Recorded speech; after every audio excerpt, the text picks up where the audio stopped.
simple, comme la réponse risque d'être simple aussi, on peut se poser la question du pourquoi. Fin de la question. Merci d'avoir posé. Je suis conscient que ce podcast arrive un peu tard, dans le sens où beaucoup de gens ont pris la parole pour dire, alors des choses intéressantes, parfois des choses un petit peu moins intéressantes. Il y a beaucoup de théories du complot, il y a beaucoup de raisonnements un petit peu rapides. Dieu vient juger, Dieu vient faire ça. Il y a beaucoup de gens qui pensent avoir la pensée de Dieu, et en fait, ils ne mettent que leur propre pensée qu'ils projettent sur Dieu. Alors j'essaierai de pas faire la même chose. En tout cas, c'est intéressant d'observer que la souffrance crée en nous cette réflexion sur Dieu, alors que quand les choses vont bien, on se pose moins la question de ce que Dieu fait.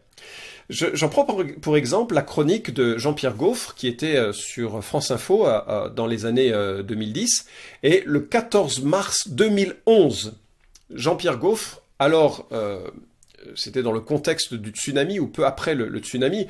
Rappelons que c'est un événement tragique qui emporte la vie de 200 000 personnes, plus probablement, mais au moins 200 000 personnes. Et voilà la chronique dont il se fend sur France Info, et je me dis, c'est fascinant.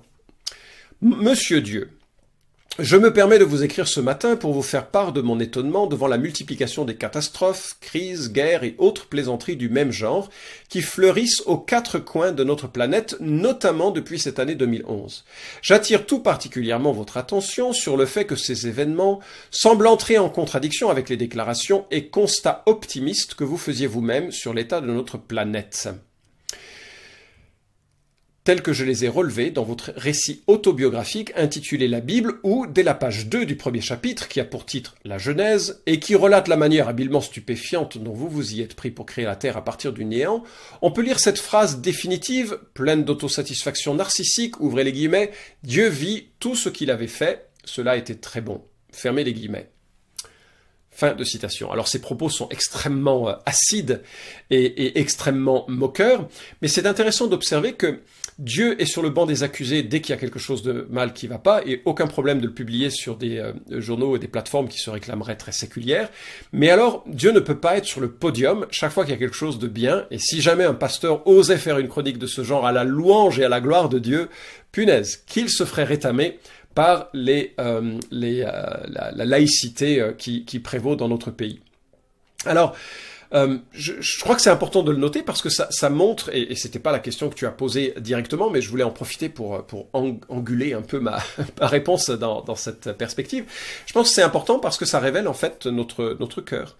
Parce que il y a une présupposition ici, c'est que Dieu doit nous donner l'absence de maladie, le bonheur et la santé et l'argent et même la vie éternelle, mais sans aucune réflexion sur ce que ça implique sur nos propres changements personnels que nous devions vivre. Bref, ta question est, est-ce que Dieu a créé ce virus? Ma réponse serait, je ne crois pas.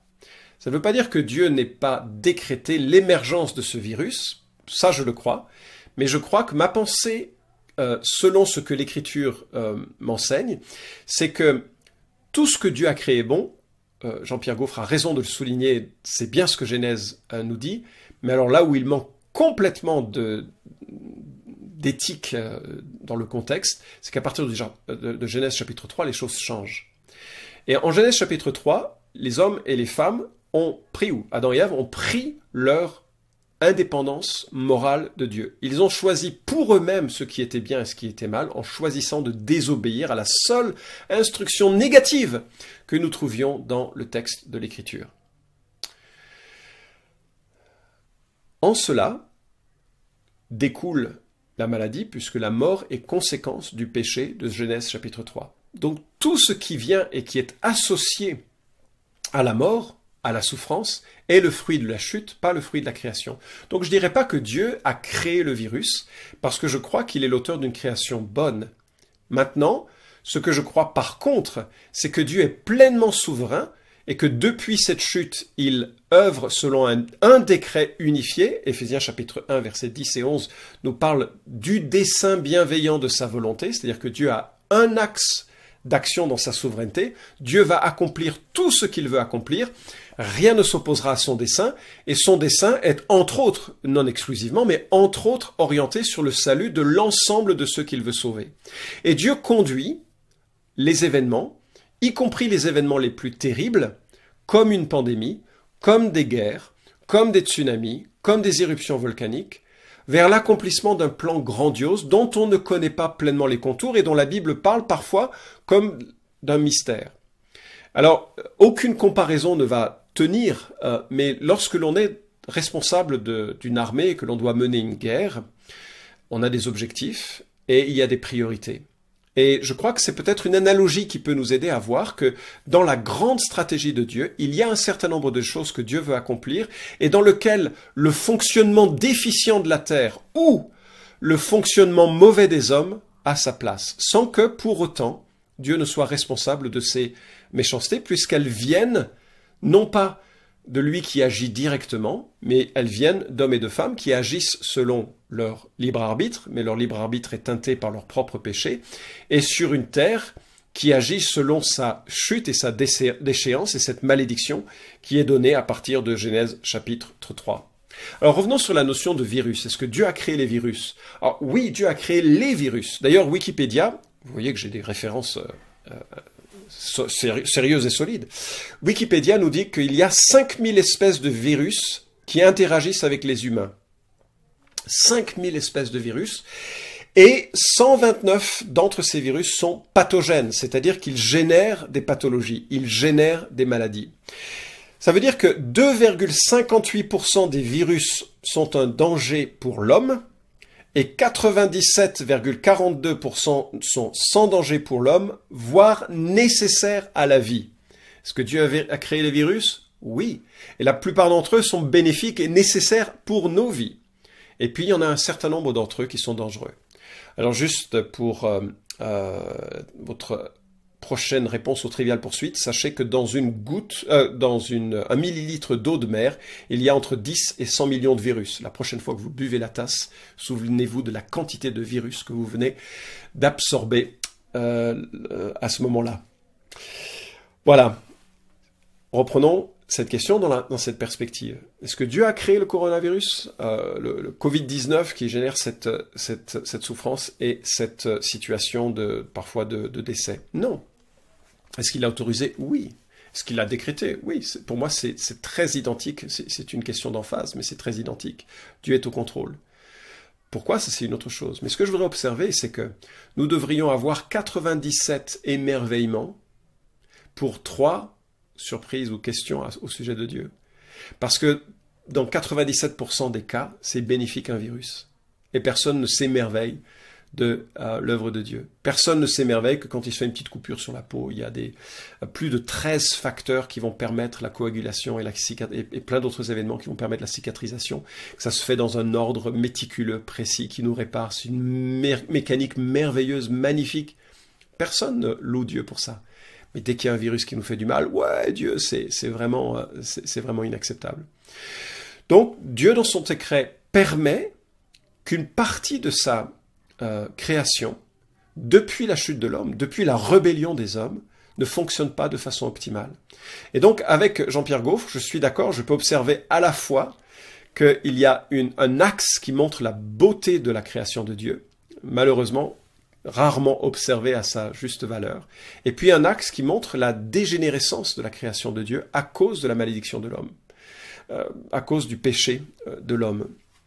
Alors, maintenant, pourquoi est-ce que Dieu le permet? Alors là, c'est rentrer dans le décret de Dieu. Pourquoi est-ce que Dieu permet certaines choses? Tu le sais, c'est une question qui est reprise à chaque souffrance. Et bien sûr, quand on souffre soi-même, c'est plus une question intellectuelle. Ça devient une question qu'on vit dans ses tripes, dans sa chair, dans ses meurtrissures. Alors, je vais d'abord l'aborder sous l'angle intellectuel. Et donc, si toi, tu souffres de cette maladie ou d'autres situations de détresse, je voudrais te demander juste un peu de patience, parce que je viendrai à cet autre aspect des choses. Mais quand on regarde, pourquoi est-ce que Dieu permet? Alors, dans l'Ancien Testament, on voit que parfois, Dieu envoie des plaies pour juger. Moi, je ne crois pas que ce soit le cas aujourd'hui. Ça viendra dans les temps futurs, je ne crois pas que ce soit le cas aujourd'hui. Parfois, on voit que c'est simplement la réalité de vivre dans un monde déchu et que Dieu veut employer ça comme, et retiens bien ça, à mon sens c'est essentiel, comme une alerte spirituelle. Je pense que c'est la meilleure piste, c'est une alerte spirituelle. Pourquoi? C'est C.S. Lewis qui, dans un livre qui s'intitule The Problem of Pain, le problème de la souffrance ou de la douleur, je ne sais plus quel est le titre en français, mais au tout début, il nous dit la chose suivante: Dieu nous chuchote dans nos plaisirs, il parle dans notre conscience, mais il crie dans notre douleur. C'est son mégaphone pour réveiller un monde sourd. Et ça va dans le sens de ce que j'ai dit. Dès qu'on a de la souffrance, les gens disent « Ah, où est Dieu ? Et on est mortel !» Mais dès que ça va bien, on se fiche un peu, on profite de la vie simplement. Pourtant, la mauvaise nouvelle, c'est que nous allons tous mourir. La vie est une tragédie. Alors, vers quoi nous pointe la souffrance ? Elle nous pointe du doigt notre mortalité, notre faiblesse, et elle nous engage à chercher la main que Dieu nous tend. C'est ainsi que Jésus en parle, et je crois que c'est très proche de ce que C.S. Lewis nous dit. C'est ainsi que Jésus en parle dans Luc chapitre 13. Et il y a des gens qui viennent voir Jésus et ils lui racontent que Pilate a fait tuer des Galiléens en mélangeant même leur sang au sacrifice qu'ils faisaient. C'était assez gore. Et Jésus dit: pensez-vous que ces Galiléens ont subi un sort si cruel parce qu'ils étaient de plus grands pécheurs que leurs compatriotes? Non, je vous le dis. Mais si vous ne changez pas, vous périrez tous, vous aussi. Qu'est-ce qu'il dit par là? Il y a des hommes qui vont commettre des actes violents, il y a des guerres terribles, il y a des génocides. Et ceux qui les atteignent sont des victimes. Ils ne sont pas des coupables, pas de karma, pas de jugement, ce sont des victimes. Parce que nous vivons dans un monde déchu.